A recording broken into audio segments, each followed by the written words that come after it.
Hello everyone, welcome back to my YouTube channel. आज हम start करने जा रहे हैं class 7 history chapter 3 the Delhi सल्तनत।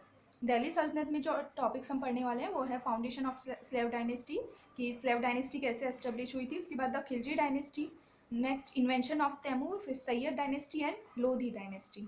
ये टाइम पीरियड टाइमलाइन दिया हुआ है कि कौन सी डायनेस्टी ने कब से लेकर कब तक रूल किया। जैसे 1200 के बाद से लेकर स्लेव डायनेस्टी स्टार्ट हो गई थी। 1206 से लेकर 1290 तक स्लेव डायनेस्टी ने रूल किया और उसमें जो मेन रूलर्स हुए थे वो हुए थे जैसे मोहम्मद गौरी, फिर नेक्स्ट कुतुबुद्दीन ऐबक। मोहम्मद गौरी ने ज़्यादा टाइम तक रूल नहीं किया था। नेक्स्ट कुतुबुद्दीन ऐबक, फिर आलम शाह, उसके बाद इल्तुतमिश, रजिया सुल्तान, नसरुद्दीन मोहम्मद और नेक्स्ट थे ग्यासुद्दीन बलबन। नेक्स्ट जो थी स्लेव डायनेस्टी के बाद फिर खिलजी डायनेस्टी आई थी, उसके बाद तुगलक डायनेस्टी, फिर तैमूर का इन्वेंशन हो गया था इसके बीच में, फिर सैयद डायनेस्टी एंड लास्ट में लोधी डायनेस्टी। और लोधी डायनेस्टी जो थे उसका डिक्लाइन कैसे हुआ था, एंड कैसे हुआ था, तो बाबर जो आए थे उनसे युद्ध में जो उन्होंने लोधी को, इब्राहिम लोधी को हरा दिया था और यहाँ से फिर लोधी डायनेस्टी एंड हो गई थी। उसके बाद दिल्ली सल्तनत मतलब जो हमारी ये है बाबर अकबर, इन्होंने रूल करना स्टार्ट किया था। ठीक है, जैसे कि हमने सेकंड चैप्टर में भी पढ़ा था कि मिडविल पीरियड में न्यू किंग्स एंड किंगडम्स आए जा रहे थे, तो उसमें जो राजपूत किंग थे पृथ्वीराज चौहान जो कि काफ़ी फेमस थे, तो उन्हें मोहम्मद गौरी ने डिफीट किया था। तो मोहम्मद गौरी 1191 में आए पहली बार और उन्होंने बैटल ऑफ द राइन किया था पृथ्वीराज चौहान से। 1192 में पृथ्वीराज चौहान ने फर्स्ट बैटल में तो मोहम्मद गौरी ने पृथ्वीराज चौहान ने हरा दिया था मोहम्मद गौरी को, और सेकेंड बैटल जो हुआ था 1192, तो इसमें बेचारे खुद हार गए थे पृथ्वीराज चौहान। तो इसलिए फिर उसके बाद जो ये है स्लेव डायनेस्टी, मोहम्मद गौरी ने स्लेव डायनेस्टी की नींव रखी थी वहाँ से। तो जो मोहम्मद गौरी थे उन्हें खुद रूल नहीं करना था और उस टाइम ये अफगानिस्तान के थे, गौर किंगडम के रूलर थे। तो वहाँ पे क्या होता था कि ये लोग स्लेव रखते थे। तो इनका एक स्लेव था कुतुबुद्दीन ऐबक, तो वो काफ़ी इनके जो बाकी और भी सारे जो स्लेव्स थे उसमें काफ़ी एफिशिएंट रूलर था। तो इसलिए इन्होंने इसके बाद कुतुबुद्दीन ऐबक को अपनी जगह पे ये रख के गए थे यहाँ पे इनकी टेरिटरीज की देखभाल के लिए। तो कुतुबुद्दीन ऐबक के बाद जो भी रूलर हुए हैं वो ज़्यादातर तर्किश रहे हैं, इस्लाम के फॉलोअर्स रहे हैं। तो इसलिए वो अपने आप को सुल्तान कहलाते थे और सुल्तान से ही उन सुल्तान की सल्तनत, इसलिए दिल्ली सल्तनत नेम पड़ा दिल्ली का बाद में। और इसमें मेन 5 डायनेस्टी ने रूल की थी।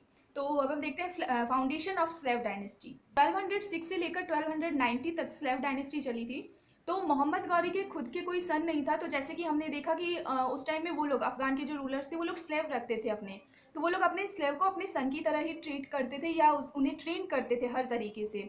ठीक है, एडमिनिस्ट्रेटिव चीज़ें या मिलिट्री में हर तरीके से उन्हें ट्रेन करते थे। तो क्या हुआ, मोहम्मद गौरी की डेथ के बाद, जब उनकी डेथ हुई 1206 में, तो उनके बाकी जो भी स्लेव्स थे तो उनमें आपस में एक स्ट्रगल सा बन गया कि कौन नेक्स्ट रूल करेगा।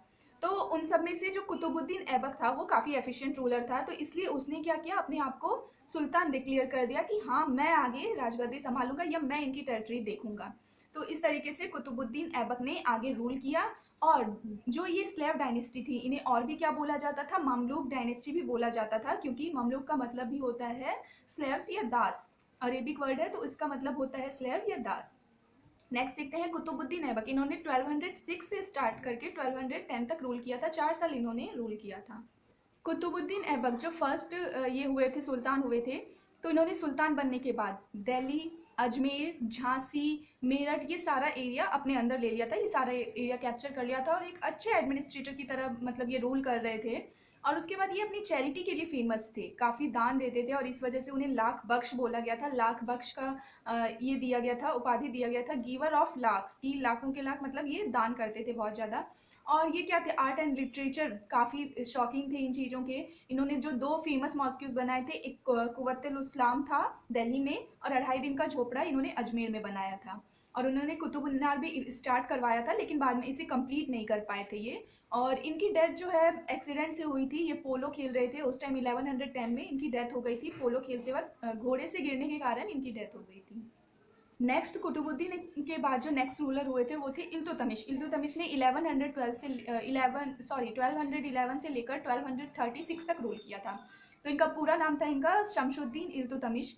तो ये भी जैसे कुतुबुद्दीन ऐबक खुद जो स्लेव थे ना मोहम्मद गौरी के, उसी तरीके से ये इल्तुतमिश भी क्या थे, कुतुबुद्दीन ऐबक के स्लेव थे, उनके दास थे ये। लेकिन बाद में इन्होंने क्या हुआ, जब इन्होंने राजगद्दी ली, ये भी एफिशिएंट थे, कुतुबुद्दीन ऐबक के बाद इन्हें मिली राजगद्दी, तो इन क्या हुआ, थ्रोन लेने के लिए इन्हें काफ़ी चैलेंजेस फेस करने पड़े। जैसे उस टाइम क्या हुआ, रिबेलियन लग गए थे, जो नोबल्स थे वो इनकी मतलब इनके अगेंस्ट थे। उसके बाद काफ़ी सारे अटैक्स हो रहे थे मंगोल्स के उस टाइम तक।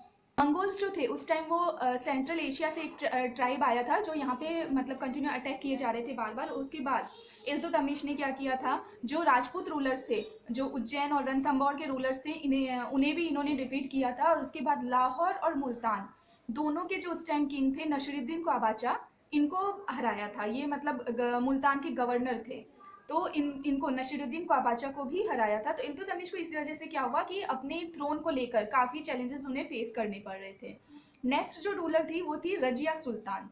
रजिया सुल्तान ने 1236 से लेकर 1240 तक 4 साल इन्होंने ही भी रूल किया था। रजिया सुल्तान जो थी एक फीमेल रूलर थी और काफ़ी इंटेलिजेंट और एफिशिएंट रूलर थी, जनरस थी, ठीक है, दयालु थी, लोगों को लेकर अपने किंगडम को अच्छे से प्रोटेक्ट कर सकती थी। तो ये एक एफिशिएंट रूलर्स थी।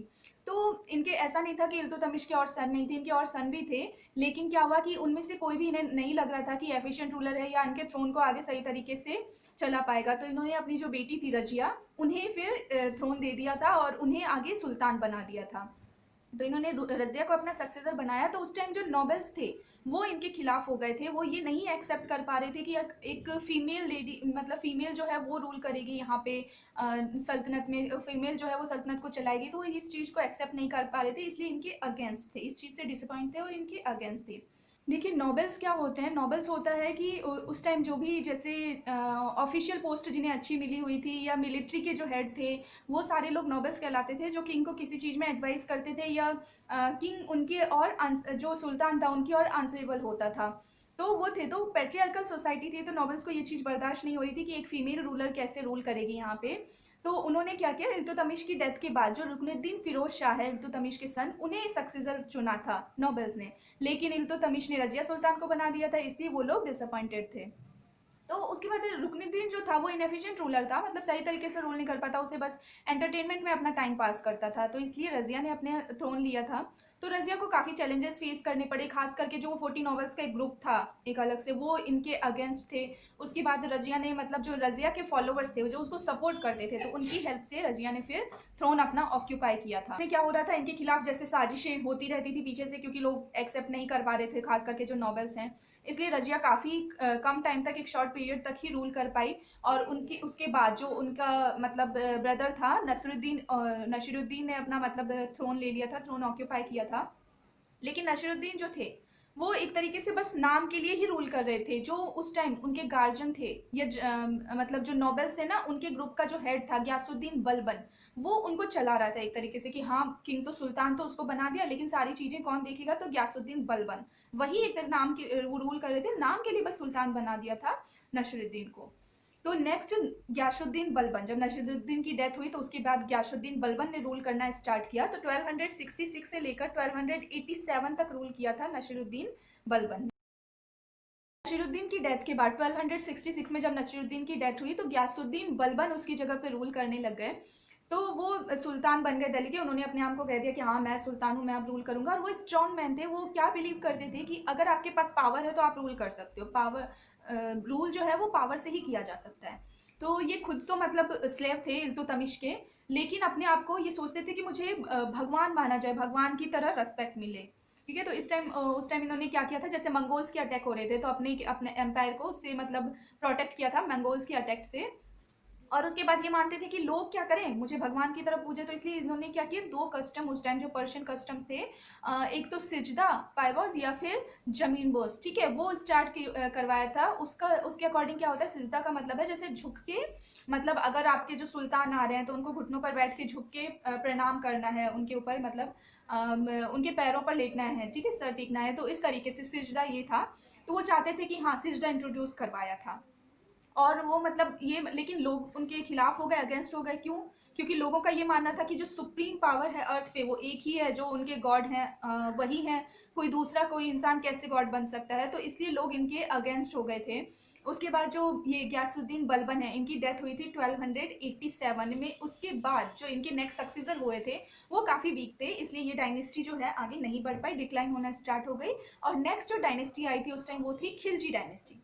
खिलजी डायनेस्टी 1290 में स्टार्ट हुई थी। 1287 में इनकी डेथ हुई थी गयासुद्दीन बलबन की। तो किसी तरीके से 3 साल इनके सक्सेसर्स ने रूल किया।